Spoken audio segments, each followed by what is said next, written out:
Hi, I'm Dr. Roberta Marowitz, a Florida licensed marriage and family therapist and CEO of Sane Games, mental health computer games for children and their families at www.academicgamers.com. Today, we're talking about how to be a supportive adult sibling. Sometimes you can and sometimes you can't. And it is very important for you to take a look at the history of what your relationship has been with this particular sibling. Sometimes it's just been a warm and wonderful relationship that you've had with this sibling, and other times it's been rather caustic and difficult. Figure out first whether or not you really are the person who can be supportive to this sibling.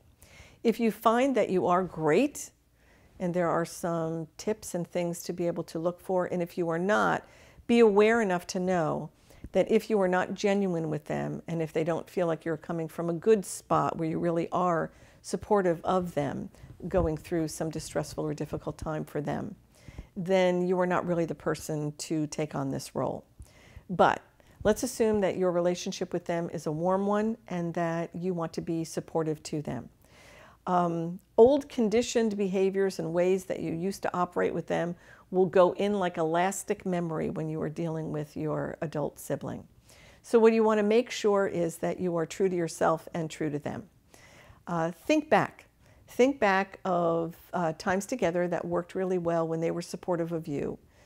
Recognize what it was that worked for you and talk to them about what they would find that they need for support from you. It could be that they really just want you to listen and they really don't want your opinion. It could be that they are stuck and they really want a lot of different options and they're hoping that you can come up with a lot of those different options. If that is what they want, don't expect that they're going to take any of your options and put them into practice. It's not a time for you to get defensive. It's not a time for you to pressure them into doing something that you think is best for them. What you really want to do is meet their needs.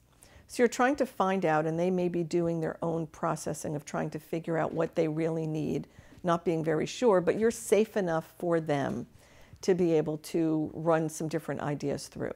Be that safe person. Share with them when they want you to share. Listen when they want you to listen.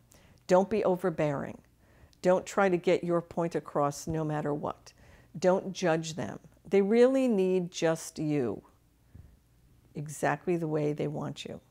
Make sure they tell you what they need and give it to them.